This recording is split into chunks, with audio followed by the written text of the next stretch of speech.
Okay, so I'm going to be making some elderberry syrup, and you can take this as a tonic, or you can put a spoonful in a cup and add hot water and have it as a tea, or add it to herbal tea. I'll be drinking mine with like a berry tea, just add a spoonful to a berry tea on a morning. You can also make a dressing with it, but it's really good for you. Full of vitamin C from the elderberries, and I'm going to talk you through how to make it. So I've got my ingredients to hand. I'm standing in my own light here, so I do apologise. I've got dried elderberries.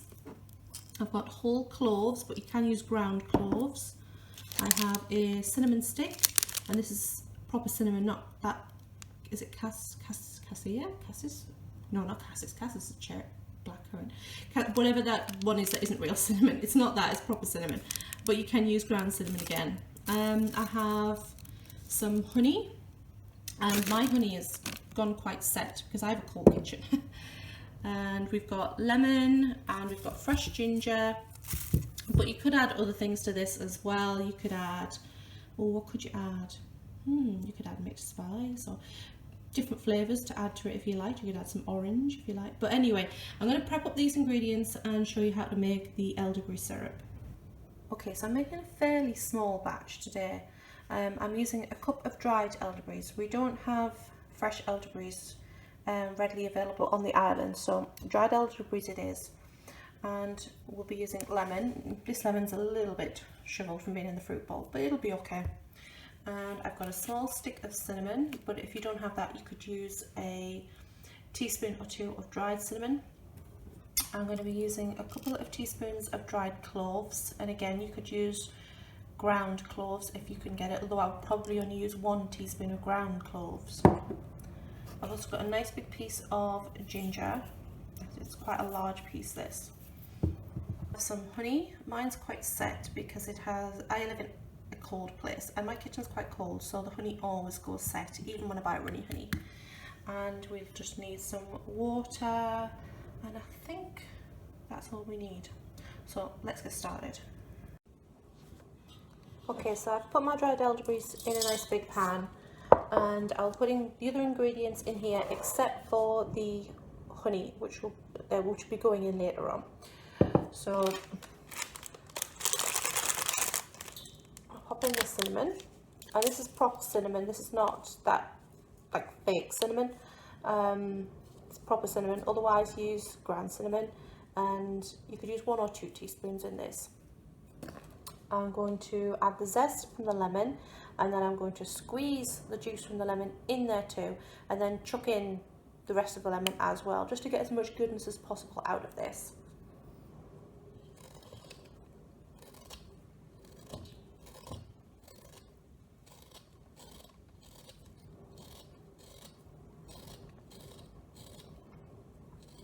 I could have used a whole bigger lemon than this, but this is quite a small batch, so I'm just going to use up this small one, even though it is starting to dry out a little now. It doesn't really matter.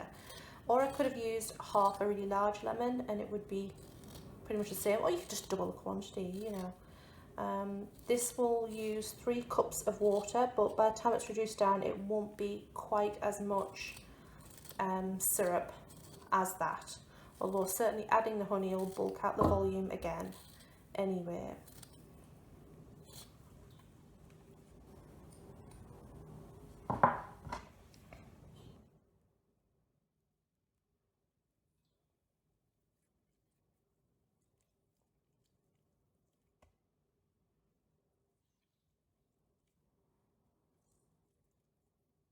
I'm going to be grating my ginger with one of these fine graters, but you could use a regular grater, you could chop it really fine, anything really, just to get as much of the juices and goodness out of the ginger. I've peeled it, I'm just going to grate it straight into the pan and put the remaining ingredients in here too.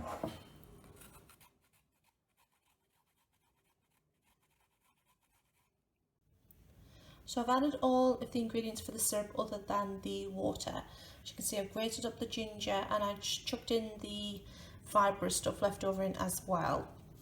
I've put in roughly 2 teaspoons of the dried clove buds.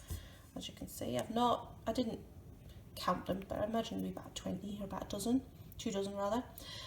So all that's left now is to add 3 cups of water, and then we're going to bring this up to a boil and then turn it down and simmer it for 30 minutes to get all the goodness out of those berries and the other ingredients.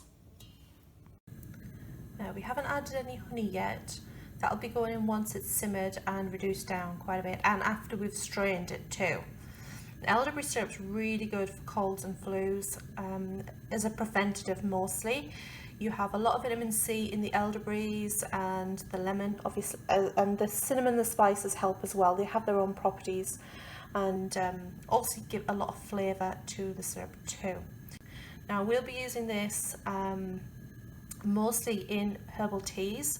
You can add a spoonful of this to a fruity tea, which would both sweeten it and give it more flavour too. But you could also use it in salad dressings or drizzled over yogurt or ice cream if you want ice cream.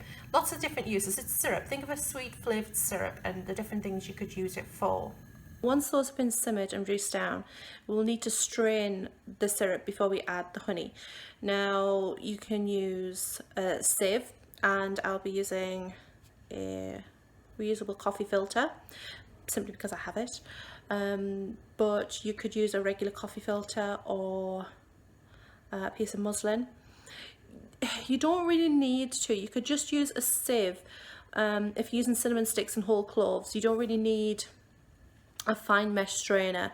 It's more if you have if you're using powdered cloves or powdered cinnamon, then you might want to use something like this or a paper coffee filter just to get out that sediment. But once you've bottled it, you could, and it's been stood for a while, sediment's going to sink to the bottom of the bottle, so you could shake it up just to disperse all the powdered spices and just mix it up with the rest of the bottle every time before you use it. Or you can use it and just be careful not to use the sediment in the bottom. But there's nothing wrong with the sediment. The sediment is just the cinnamon and the cloves. The only reason I'm using this is because my sieve is in the wash. So I'm going to be using this simply because it's clean, and I'll be using that. Okay, so this is simmered for half an hour, and I ended up adding the honey into the pan once I'd switched off the gas, mostly because my honey is quite crystallized, so it's given it the opportunity to melt. If you're using raw honey, obviously this would defeat the object of using raw honey, but mine isn't. Mine's just regular honey. So that's all melted down. I'm going to get a funnel now and my strainer, and I'm going to start straining this into the bottles and jars. So that's that all strained off, and it turned out I only needed a jar and this bottle to hold it all, which is perfect. And it's a small jam jar as well.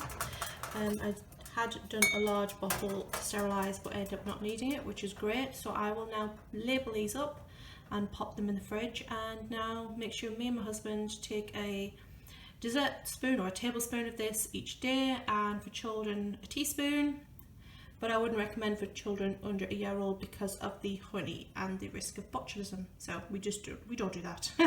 Not that there's any babies in this house, unfortunately, because you know, they're cute.